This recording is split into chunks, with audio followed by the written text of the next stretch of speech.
Hi, folks, and welcome to a more civilized age. We are back. And with me is two of my guests, my regular contributor, Ryan from RK Outpost. Ryan, thanks for coming on. As always, Matt, happy to be here. Happy to talk about Star Wars that we love, which is the Star Wars Expanded Universe. I know. And then, of course, we have Dylan coming in from Twin Sons Foundation. Twin Sons has an ongoing fundraiser going on right now. Dylan, you want to talk a little bit about it? Yeah, we're raising money to bring Star Wars Legends books to three children's hospitals, all in the month of May, pretty much all within like a couple weeks of each other. One in Phoenix, one in Dallas, and then one in Los Angeles. So yeah, donate there, help us bring some books, and we'll brighten some kids' days up. Yeah, and just follow the link and on Dylan's tag right there and make a donation. Any donation counts. $5, $10 doesn't have to be a big donation. It can if you want to, but yeah, just anything counts. And you get to see pictures of them delivering the books with the 501st. It's really cool. Dylan, I got a question. You're not going to give any of these kids Dawn of the Jedi, are you? No, we do have some quality. We still have some quality control when we buy books. We're not as funny. We actually. What's the most embarrassing book you've had to handle? Here, kid. Crystal Star. Okay, so there's a joke, right? So one of the things that we like to do is when we talk to the kids, because one of the things at Twin Sons, when you go to these events, you're actually handing out the books to the kids. So like you're trying to gauge like what their interests are, and like so one of the things we ask is like, well, what character do you? What's your favorite character? And they'll say Leia, and it's like, okay, here's Courtship of Princess Leia. They'll say Han, it's like, okay, here's like the Han Solo trilogy, first book Han Solo trilogy. Literally, I want to say it used to be every single one, but now it's only half of them. Some poor kid will say Chewbacca, and it's like always when we have copies of Vector Prime. There you go, buddy.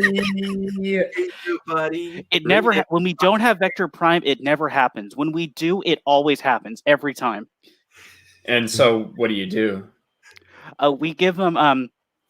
I think we give them book one of the Thrawn trilogy because it has the scenes on Kashyyyk with Wookiee, with Leia and all them, and that escape. So we think like wimp out. Yeah. See, here's a copy. Vector Prime. Heir to the Empire. Heir to the Empire, as we call in Twin Sons, the boring correct answer to the question of where should I start. Yeah. Yes. Agreed. Agreed. It is the boring, but it is probably the right answer. Who's your favorite character, darling? I like Mara J. Inferno. Would you like Sacrifice? Yeah. Sacrifice. That's what it was. Look, it's signed by Timothy Zahn. Oh, God. You get that. Like I said, the Grail one there. Okay, well, once again, Matthew from the Geeks Edit could not join us. He is very bitter. I mean, the rivalry is still real over Ryan. I just can't get these guys to meet. The real problem is he's trying to get through the Rise of Skywalker novelization, which just created about 1 billion more plot holes than already existed. So he's having a tough time. I get it. To be a dual canon person, you got to appreciate it. It's hard, but I respect Matthew, and whenever he's ready to talk to me again, I'll be here. You'll give him a shoulder to cry on, because I hear he's crying a lot now. Exactly. Yeah, and the other thing that he's very upset about, Dylan, as you know, one of his favorite authors, Vonda M. McIntyre, fell in our tournament poll, one of the first round of casualties in the EU poll, and so he has vowed vengeance against Timothy Zahn for destroying what, in his opinion, is one of the greatest authors ever. I mean, the guy did buy a second Crystal Star book recently and made a big deal out of it. So anyway, look at the guy I'm talking to, Ryan, who's bought multiple copies of Crystal Star. So I know he's just as disappointed with. I didn't get the fake one. I got the real Crystal Star. I've never been more disappointed to get a book in my life that you expected to get, that you bought. Yeah, it's like buying Wonka bars, trying to get that golden ticket, man. But it's like buying Wonka bars of the worst, most disgusting candy you can imagine, just hoping something's good in there. And then you get it and you're like, oh, nope, just crap. Like I thought. Ryan opens up and goes, oh, candy corn. I actually find Crystal Star readable. I do find it readable. I don't think it's like, I don't know. I don't think it's some like sin against humanity. Yeah, I don't think it's good. It's no Planet of Twilight. Yeah, I agree. You know what? Maybe next time we'll do we'll have you defend the Crystal Star. You and Matthew. Maybe because that's one thing y'all can agree upon. I have to read it over again. Isn't as bad. We'll have the great debate, the Crystal Star edition. No one wants to watch that. Waru, the winner overall. Okay, so we got a lot of great topics here we're going to talk about today. The first one is very simple, very simple.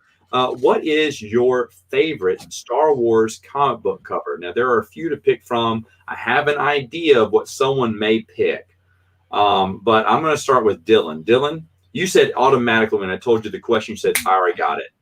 What was it? It's a classic by the great Dave Dorman. Of course. Star Wars Crimson Empire issue 1. And I knew that was going to be one of the picks here. That is a beautiful, beautiful picture of the Crimson Guard. I remember when Crimson Empire came out, I was wowed by that picture. It is one of Dave Dorman's finest. I remember when that came out, and I was like, why do I even care about this? Like, why am I supposed to care about this at all? This story. It was a Dark Empire kind of rip off in a way. That's what you imagine. Crimson Empire, yeah. Dark Empire. Oh, I get it. Ha ha ha. But that cover, nice. Ryan. So I thought about this a little while. I didn't want to pick an easy one. Like, I think that we've talked about it a lot, the way that the Dark Empire covers strike you and kind of draw you in. I mean, also, I feel like the same with the Thrawn comics. However, I really liked my favorite comic series is definitely Legacy. And I liked a lot of those comics, but one in particular, the first like 10, it's just like the most plain, most bland covers you could ever possibly imagine. Yeah. But for 13, if I can get a screen share here, Matt, it's pretty simple. I've always loved this cover of Emperor Rowan Fell. I don't know why. I've always been really intrigued in the Fell Empire because of my interest in, post Return of the Jedi, in Jaina and in Jag, and how the Fell Empire came to be. And it's such a simple cover, but it tells you like so much about who Rowan Fell is and kind of who the Imperial Knights are. So I've always really liked this one.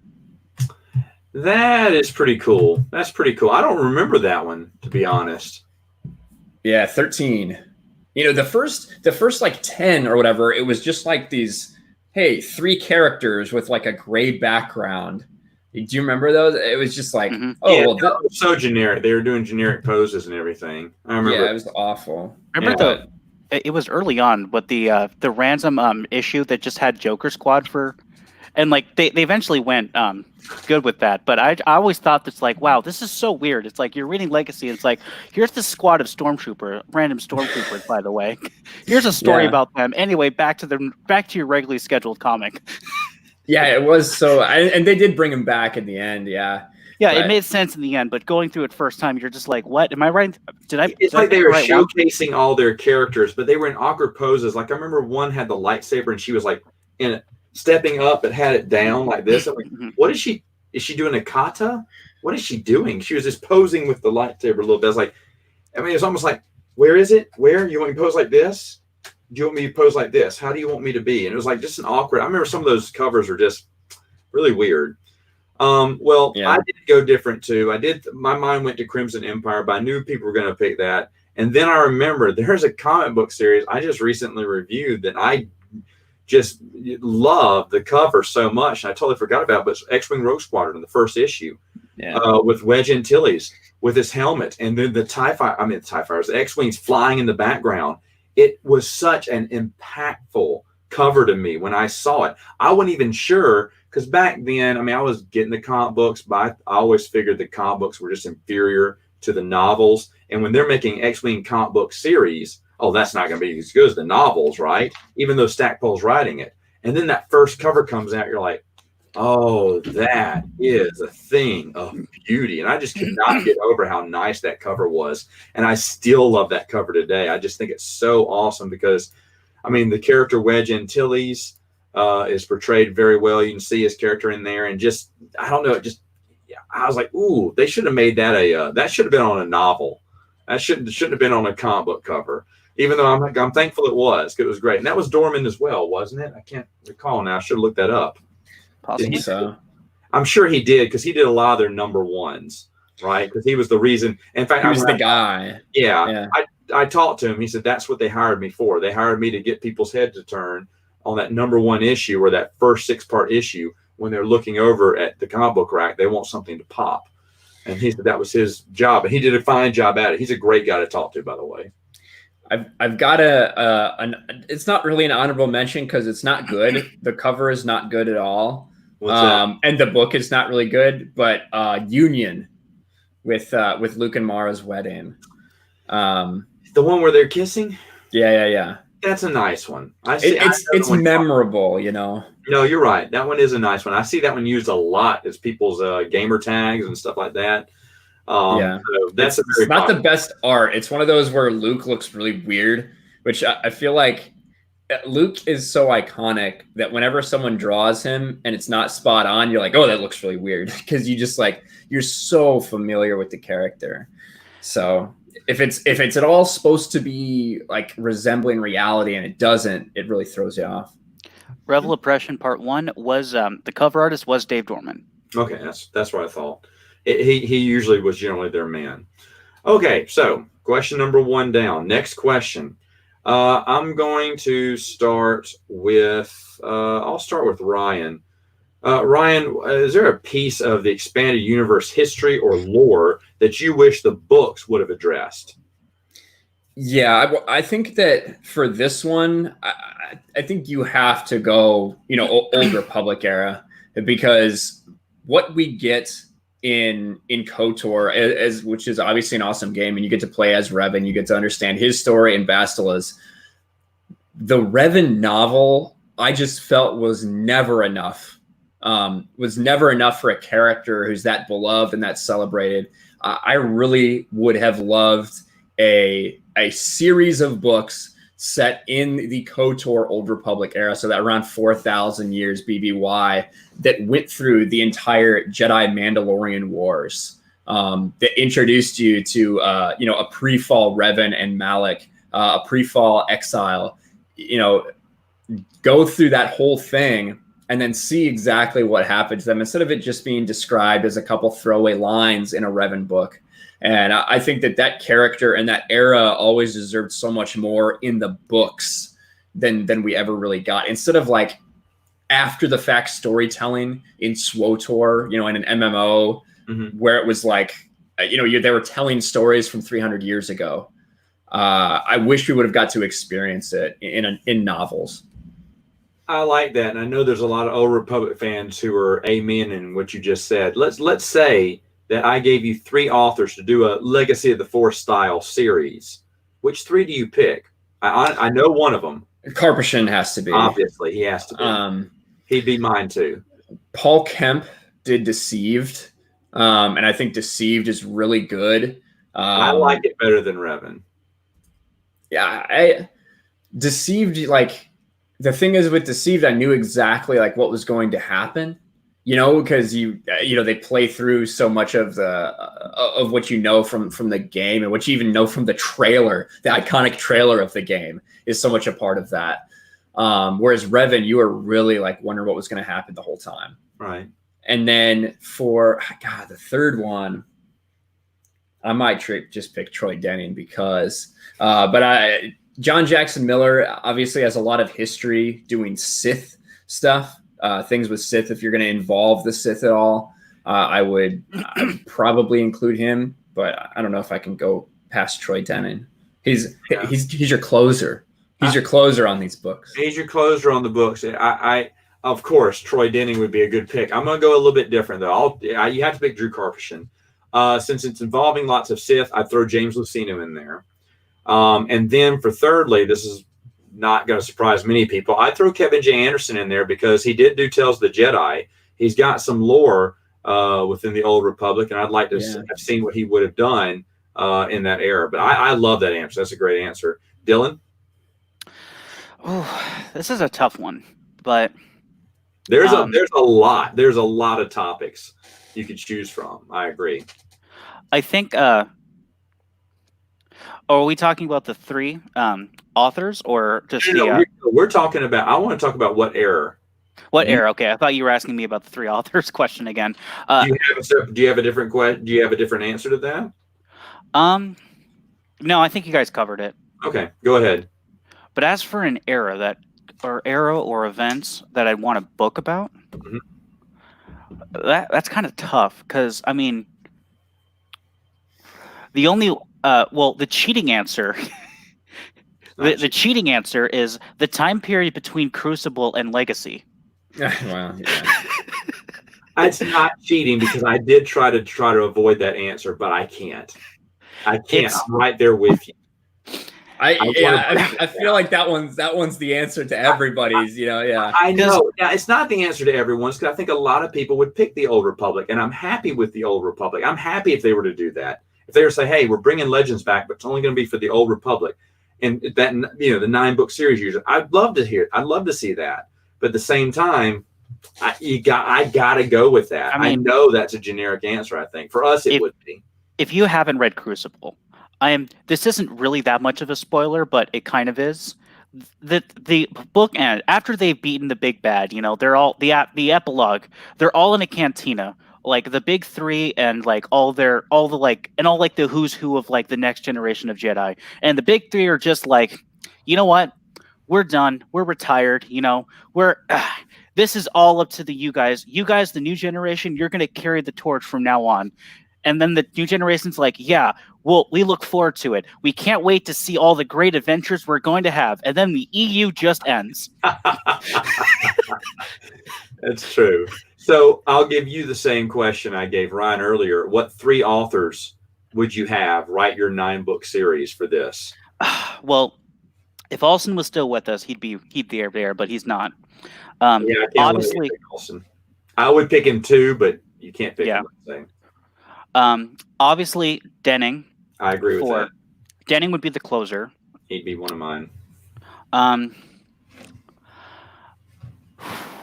As for the other 2, I did like where Christy Golding went with the Fate of the Jedi series. So I think keeping her on in order to not kind of flesh out some of those loose ends, because again, there were a few major plot threads in Fate of the Jedi that never got resolved as well, that are still out there. So have her on, probably in the second spot as well, to lead them off. And I don't know if he'd be able to do it, and I don't know what it would look like. But man, I would really love to have John Ostrander throw his hat in the ring just to help kind of connect it. Whoa. Whoa. That's interesting. Comic book writer. That threw me there. I never would have thought of that. I mean, it makes sense. Yeah, because that's where they're ultimately building. I mean, the authors have said with the Legacy comics, we kind of had an endpoint to get to, but there's a lot in there. So you have him who, again, wrote that, so he knows like the state of the galaxy. They can look it up, obviously, but he knows like the state of the galaxy, maybe some of his thoughts into how it got to there. So you have him on the creative team as well. Yeah, he would definitely have to be a part of. He would definitely have to be a part of the planning for sure. That's a pretty smart pick. Yeah. Ryan, anything you would change with those authors? You would pick Troy Denning as well, I'm assuming. Yeah, I would pick Denning. I would too. I wish we could get more stuff for Michael Stackpole. Okay, well, you know what I mean. Second one. I don't know like if that's the best. Yeah, I don't know if that's the best fit. You could do like focused a little more on Uh-huh. someone like Corin Horn, and how he deals with the fact that Luke's taking a step back. I can do that. Exactly. So maybe you could do something with Stackpole in that. Exactly. Okay. So then who else? I do think though I agree with John Ostrander being a resource, I'm not going to pick him as one of my three. But I do see that point. That's a very good point. Yeah, I don't know if I'd want. I would definitely want him in the room. They're trying that right now, Lucas, from having comic book writers write novels. But that's a side story. I might stick with Christy. Say what? I might stick with Christy Golden. Okay, I would go with two redemption writers from the Bantam era here. I want Dave Wolverton back, just because I really like the guy. He's very respectful. Every time I've talked to him, he's one of my favorite authors to talk to. I mean, he is just down to earth, really good. Ryan, you'd like him. He doesn't name names, but he talks about how some of these new writers need to chill. I mean, he has some really insightful comments, I think, but he's very respectful to his peers and the people around him. But he's not afraid to share his ideas. And I love him for that. And he always gives you his time, his focused attention. You get exclusive attention, even though the world's around him. Everyone wants to talk to him. He is talking to you.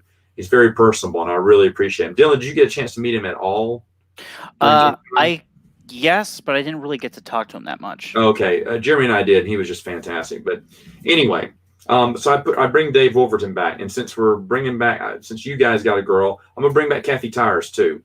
I'm in a lone field about how I feel about Kathy Tyers. I think she took Truce of Bakura, did something different. Bravo! It wasn't just she could have gone with a quick, warlord empire. The Imperial warlord story real quick after Jedi. She didn't. She went a different route. I thought that was interesting. And she always has a different take on stories that I think are interesting. Balance Point, I thought was pretty decent as well. And then that and a few other short stories. I just like her point of view on things, and I would have loved to have seen her come back and do some more novels. I think now, like thinking about it for a second, you were talking about so many of the loose ends and stuff, and even in Crucible, one of the loose ends is Murda Gev. I think maybe Karen Traviss, maybe replacing Christy Golden for me. And I have my thoughts about Karen Traviss, but one of the things that I loved from Legacy of the Force was the Boba Fett, the Murda Gev, all that entire storyline that, for a large part, even though the Mandalorians were obviously a huge part of the Fate of the Jedi series as a whole, we didn't get too into the Murda and Boba stuff that I would have wanted to. I think that needs to be resolved at some point as well. So you would want, another Jedi to fall for a clone? Well, maybe. If there's a clone, maybe. If there's any clones hanging around, Jedi do that thing now. There is in the new canon now. Well, I hear there's a clone, or was. There's a lot of clones. Yeah, it's almost like we read this story in the mid-90s. Get away from Dark Empire, and I love it.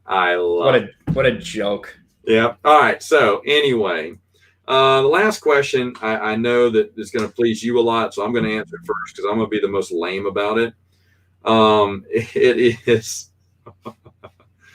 Looking back over my text to Ryan, I looked at the wrong number 3 question. Let's see, the number 3 question that I had. A story from the expanded universe that you would have loved to have seen as a video game. I'm not a video gamer, but an easy answer came to my mind. I would love to see the Vong invasion. Something with the Vong invasion where you're a Jedi, you're attacking Vong, you're getting in, starfighters, you're going after Vong ships. Kind of has the best of both worlds there. It's very different from fighting the Empire or fighting Dark Jedi. And I think a lot of fans would actually love that type of thing. So obviously the New Jedi Order I really love, and I'd love to see a video game around it. That would have been fun for me. Who wants to take this? I can go next, even though that was mine. Good. Please expound on it, because you play more video games than I do. Well, that was going to be my answer, but I have a different one too. That was going to be my answer because I think that the Vong are perfect with their like mass hordes of slave enemies and stuff. It would be really well in a Force Unleashed style hack and slash, going through waves of enemies and stuff. And you could even have it. This is how I've always thought it. One of my favorite video games of all time is 2005 Revenge of the Sith video game, where you basically play through the movie as different characters, and like maybe being able to be different characters through major turning points in the war, being able to be Luke facing Shimra at the end, being Ganner and making the stand in the Well of the World Brain. I think that those would be really cool. I would love to see that. Now, with that being said, if I had to choose another one, we just had a Star Wars game come out called Jedi Fallen Order, which was fine. It was fine. But one of the things I thought about while playing that game and acquiring these force powers and stuff like that was how cool it would have been to play Jason's 5-year sojourn through the galaxy, going to different places as a lone Jedi, not with all the backup and everything, just by yourself as a lone Jedi, meeting different groups of force sensitive beings, learning different techniques, dealing with just random things on each planet that would occur that would need your help to solve, kind of thing. Not galactic level problems, just a small story about a character we all care so much about, and getting to learn more about. And that's one of the reasons I love Fate of the Jedi so much, is because one of the huge questions I had during Legacy of the Force was, what did Jason do? Like during these 5 years, he leaves at the end of the Yuzong Vong War, comes back for the Killik Crisis. You're like, what has he been doing? We know he has all these force powers, but how did this happen? And to be able to go and explore that in a game, I think would have been really cool. You know what? You're making me change my answer already. I want a World of Warcraft type game called Indoor. You're Ewoks. You're building little huts in the trees. You're fighting off Dulocs. You're fighting off, you're fighting off all the dangerous species on Indoor. You're flying a hang glider. You have to build these things. So you have to build the resources. I mean, it's like Star Wars Minesweeper. What's it called? Minecraft. There it is. Minesweeper. Hello. Dated myself there. But Minecraft, that would be. No, never mind. I'm switching. I'm going with the Ewoks. I thought you said I made you change your mind. I thought it was going to have something to do with literally anything I said. No. You were thinking, I'm thinking just straight battle and everything, but you were thinking, it doesn't have to be something big and epic, is what you said. Yeah. It could be something small and simple. And that's what got me thinking. It's like, no, I would enjoy small and simple. It's not something big. There's no earth-shattering crisis you have to do. You just have to survive on Indoor. And there's dangerous things you can come across. You can hook up with another tribe of Ewoks, just like you would regular, wait a while or whatever, and just go out there and boom, or World of Warcraft, sorry. And you just going out there and just fighting villains, or maybe building huts, building hang gliders, having fun, I like that idea. Either that, or I want that. Does anyone remember the old school computer games? Galactic Battlegrounds? Look at King's Quest and Space Quest, where you had to type in the answer. Look at tree. What you see in the tree is blah, blah, blah. You can have something called Walrus Quest. In fact, I just got a text from Matthew from the Geeks Out who said that is his answer. It was really weird, but it was a good idea, Matthew. Thank you for that. It's strange since this isn't being broadcast live. That is very strange indeed. It is very strange. I know. It's like he just knows what we're talking about. Well, I sent him the questions. I did send the questions in an invite. So anyway, Dylan, what is error in the expanded universe you'd like to see in a video game? An error? Or what, I don't have idea. I don't have an error more. I just have a campaign, a little known campaign that I don't think most people, well, I think many people have seen an image of a famous battle from this campaign, but you don't know the campaign. And that is the Orinda campaign, which is in it's in the I know it's in the Central Guide to Warfare, but it's also mentioned in Atlas and Chronology. And what this was is it basically takes place I think like less than a year after Dala retires and puts Pelion in charge. And it was a campaign to basically kind of bolster the Imperial Remnant's strength at the head of Pelion. But what I love about this campaign, about this little campaign, is you've got, I think for one of the few times in expanded universe history, you've got a Super Star Destroyer against a Super Star Destroyer, Lusankia versus the Ravager, in up close brawling battle. And I don't know if any of you guys are familiar with World War II vehicle combat simulators like War Thunder and World of Warships, but that kind of style game where you're controlling one of those two in that battle not like Empire War where you're fleet commander, where you're just controlling that one ship and going through that campaign with that ship and literally going toe to toe, broadside to broadside with another super star destroyer, exchanging turbo laser fire. I think that'd be great. That'd be a great setting for a game. Oh, that'd be really cool. Yeah, couldn't you? I feel like in like X-Wing Alliance, I feel like you could like set up battles and control like capital ships, but it was really silly. You couldn't really control them that well. I'm not sure about that. I actually haven't played X-Wing Alliance.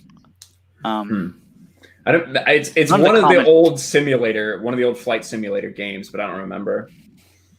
But it was like I remember because you could just set up fleets and have like super star destroyers or whatever. I remember being in a little X-Wing, and you could set them so they wouldn't fire, and just like seeing how many lasers it would take to even drop the shields on the thing. It was crazy.